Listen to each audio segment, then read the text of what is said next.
wonderful educators. This is Jill Waters, your Oasis mentor here, and I'm excited to share these strategies with you today. Welcome to Oasis for Teachers, a place where we learn all about strategies and self-care to prevent and overcome teacher burnout. Like and subscribe to this channel. And if you're looking for more resources to help you with that teacher burnout and self-care, go to oasisedservices.com for more resources and support.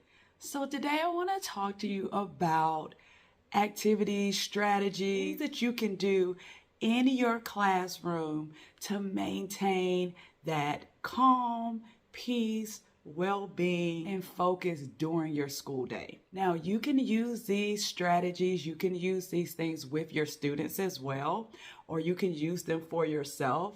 But I recommend trying with your students. They actually love doing some of the things that we'll talk about, especially the last two that we do. My students absolutely love it. So let's get started. So number one is humming. And I know you're like, Jamina, what? Humming? But yes, humming is very special.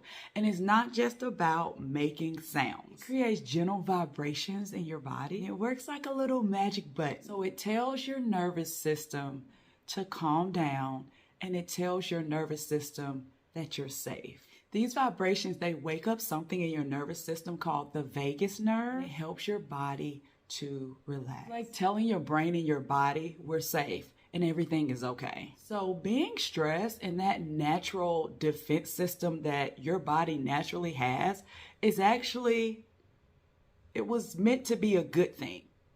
Millions, hundreds of thousands, however long ago, if there was a threat to us, whether it was a lion, tiger, bear, oh my, or a dinosaur, or another tribe, or there was a lion, there was some type of danger, your body would know automatically. There was something in your brain that it shut off your logic and it would spring into action. It happens whether you mean for it to happen or not. It's a fight, flight, or freeze.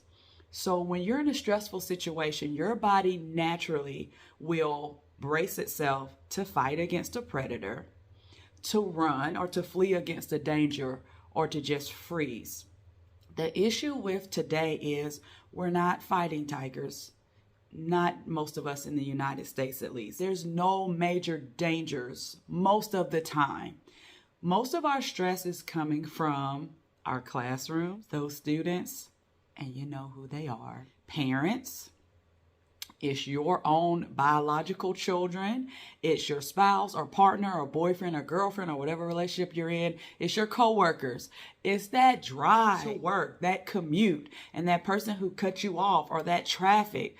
That is the stress that we're feeling. The issue is your body does not know that you're not fighting against a predator.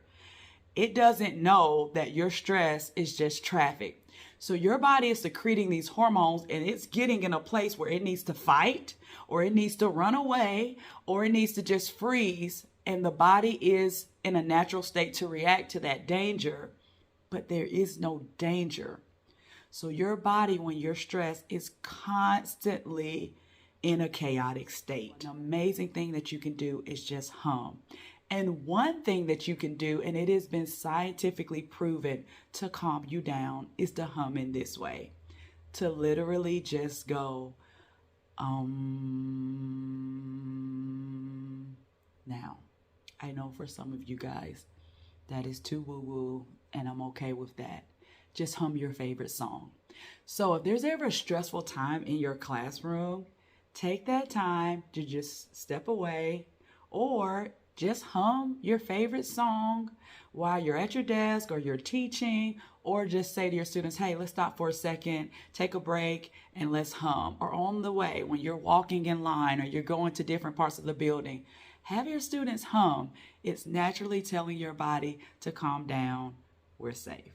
Number two, take a walk. And bonus points if you walk outside. Walking outside, it boosts your energy and your focus and your mood. It calms your mind while strengthening your body. So throughout the day, as you get breaks, Take time to walk. Even 5 or 10 minutes will make a huge difference. So I know a lot of times we are with our students. If it is possible, the way your building is set up, you can even walk with your students outside to specials.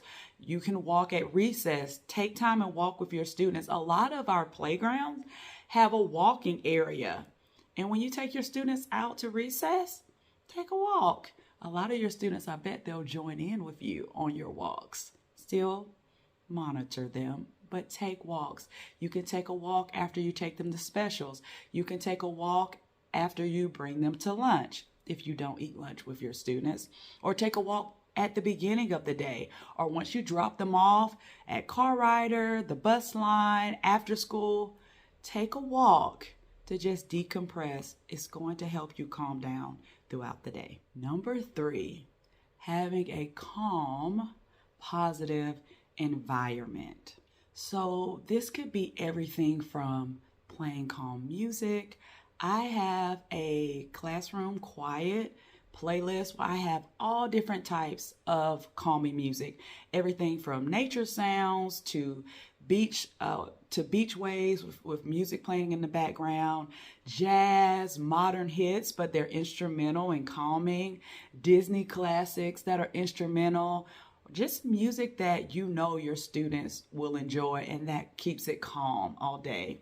Also, essential oils. I know there are teachers who keep diffusers in their class and they have calming smells in their room from that essential oil. Also, you can have special lighting in your room. I know sometimes lighting can set a certain mood, or lighting can be an issue for certain students. So we have in some classrooms, there are light covers. I'll put the link to some of those in the description below. But there are covers that you can put on your lights to help with the brightness of the lights. You can use lamps and other types of light to just bring about a positive, calm atmosphere or environment in your classroom. Just listening to that quiet music and having that wonderful calming atmosphere soothes your brain, it slows down your heartbeat, and it helps your body to relax, relieving that stress and anxiety.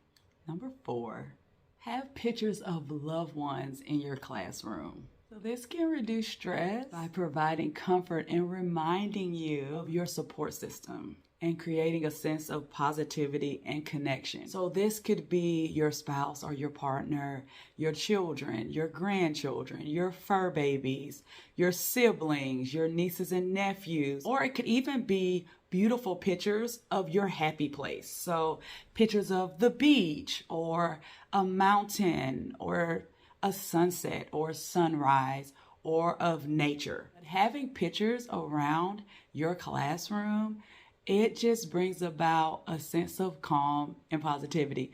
And guys, it reminds you of why you do what you do. Because sometimes there are some tough days and you're like, I think I'm done with this.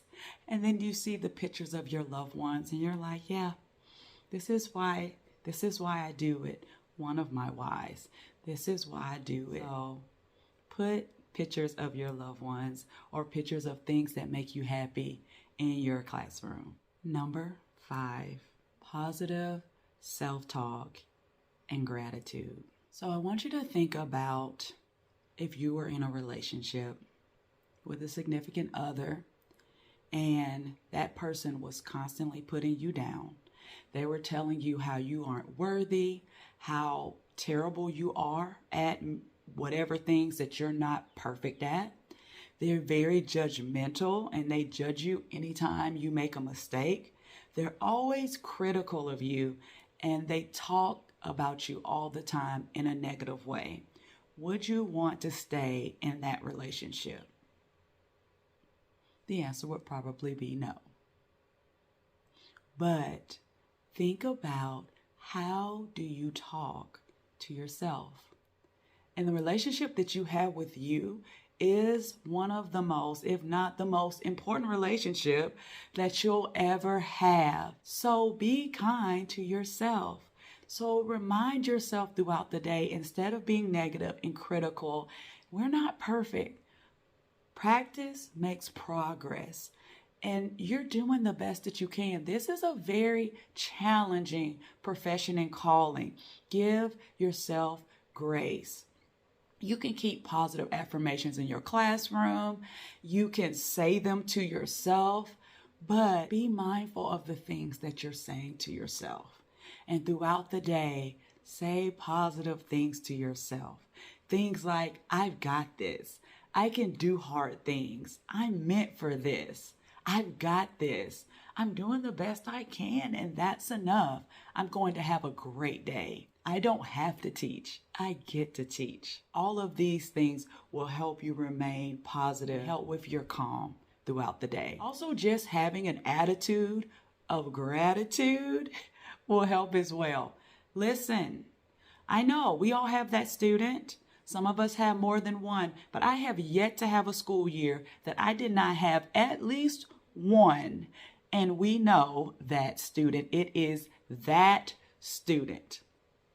But can we be grateful for that student? Can we think about there's always something to be grateful for. There's always what they call a silver lining. So maybe little Johnny threw a pencil today instead of a chair. Hey, that's progress. Maybe he had 10 outbursts instead of 15. Hey, that's progress. Hey, maybe he was absent today. Thank God for that. But you know, that really never happens. Anywho, like I said, have an attitude of gratitude. That's another way to keep calm throughout your day in your classroom.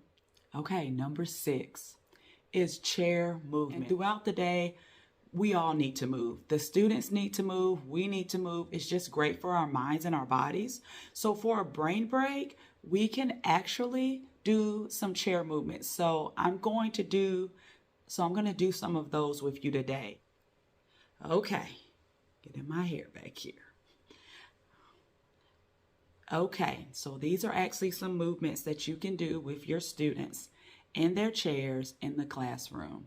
So first thing is they can put their hands in their laps or on their knees. So hands are down, shoulders are back, and we're just going to start with some neck movements. So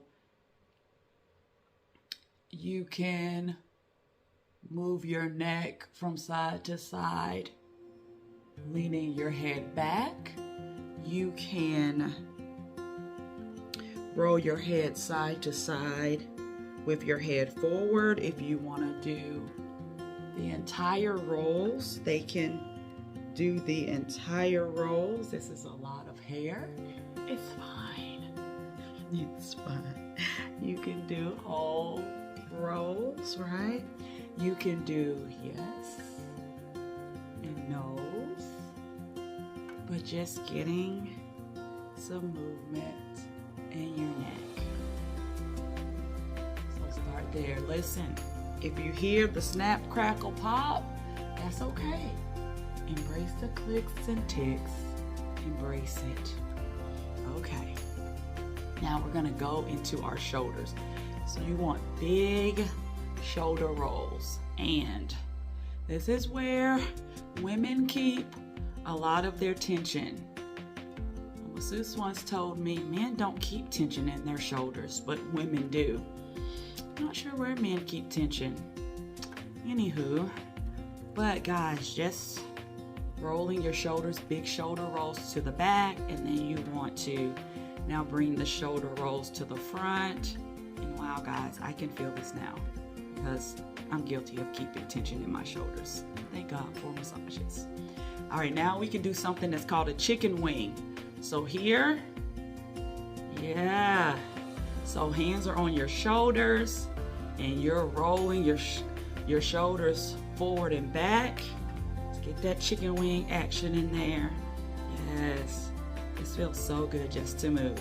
And then get some movement in your waist. So wherever your body takes you, it could be side to side, it could be forward and back, it could be around in circles, but just enjoy that movement in your waist. And then if you want to take it one more step further, You can have students hinge at their waist, and you can bend forward and have them stretch down their legs. That you don't have to touch your toes, but just as far as it's comfortable to stretch forward, and reach towards your legs. All right. Stretching is going to help with that stress because it releases tensions in your muscles. It improves your blood flow. It's just calming your mind through that focused, gentle movement. So that's number 6. Now, last but not least, number 7, breathe.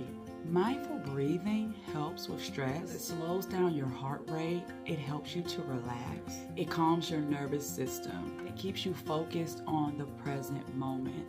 So breathing is one of the quickest ways to calm yourself down. I'm going to show you a few breathing techniques that you can use throughout the day. And like I said, you can do these with your students as well. They will love it. So the first one I like to call the 4 square. So you're going to inhale for 4, and then you're going to hold that for 4, and then exhale out of your mouth for 4, and then hold it for 4. So let's practice that together right now. So you're going to inhale for 4, 3, 2, 1, hold it, 2, 3, 4, exhale through your mouth, 2, 3, 4, and hold it, 2, 3, 4. All right, let's try another one. So you always want to remember and let your students know, inhale through your nose and exhale through your mouth. One cool thing about, a great thing about inhaling through your nose is your nose is naturally built to be like a filter. So all those boogers and all of those things that are in there, the mucus is there to catch the things when you breathe. Your mouth does not have that. So whatever you inhale through your mouth, it's going straight into your body. There is no filter like the mucus in your nose. So make sure to inhale through your nose as much as possible. Doctors recommend that you do that. All right, so let's try another one. Now, this one is called the 3, 4, 5 breath. So you are going to inhale for 3 through your nose. You're going to hold for 4, and then you're going to exhale for 5. So 3, 4, 5. So let's practice that one. So inhale through your nose, 2, 3, hold it for 1, 2, 3, 4. Exhale out, 2, 3, 4, 5. All right. So that's the 3, 4, 5 breath. Now we're gonna try one that's called the flower breath. So you're gonna put your thumbs and your pinkies together, and you're gonna make like a little flower. So when you inhale, you're going to bring the flower together. So you inhale, and you can go all the way up, but for the sake of the camera, I'm gonna stop right here, but students can go all the way up. And then when you exhale, you open your flower. So you inhale, and your flower is lifting up, and then you exhale, and you make your flower bloom. That's the flower breath. Now we have the breath of joy. So you have the students to inhale and lift their hands up, and then when their hands come down, whatever noise they want to make, let them get it out. So you inhale and then let it out. You inhale, whatever comes out, let it out. So you can do 3 of those. That's the joyful breath. Okay, I want to do another breath. And this one is really good when they come in from recess or from PE because it helps to cool them down. So now most of the population can roll their tongue, but some of them can't, and I'm going to show you a variation of it. So it's called the cooling breath. So you're going to roll your tongue and you're going to breathe in and breathe out, and you're going to feel that it's cool. So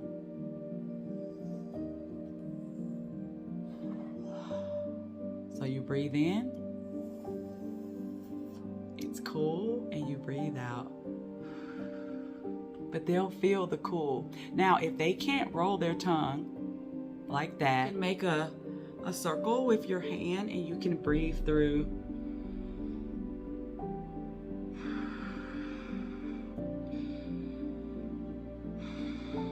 And you can still feel the cooling breath even breathing through your hand. And you can also do 3 collective breaths. This is if they feel comfortable. They can place their hands over their hearts, or if they don't want to do that, they can place it just in their laps on their knees. But if they feel comfortable, they can place their hands on their hearts. And we're going to take 3 breaths together.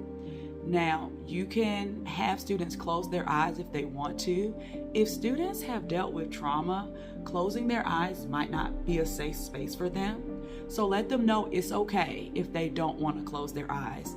They can close their eyes if that feels safe, or they can just have a soft gaze at anything or look at anything in the classroom. So the 3 collective breaths can look like this. If it feels safe for you, place your hands over your heart.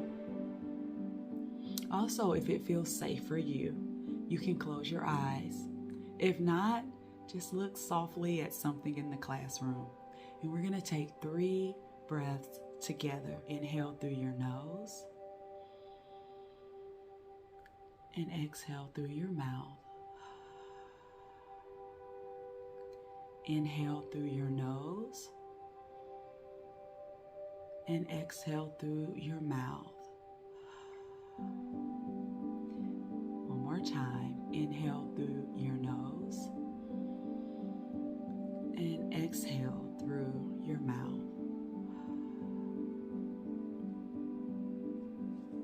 Feel right now after doing those with me? I bet you feel calmer and more peaceful, and you can have that same calm in your classroom. I know that calmed me down just to do that. So guys, once again, I am so grateful to be on this self-care journey with you. Leave me a comment below. What things are you excited to do in your classroom? If you have any questions, any comments, any ideas of how you want to implement this in your classroom, leave it in the comment section below. Guys, there is so much greatness in you. Go forth, be great. I'll see you next time in the Oasis.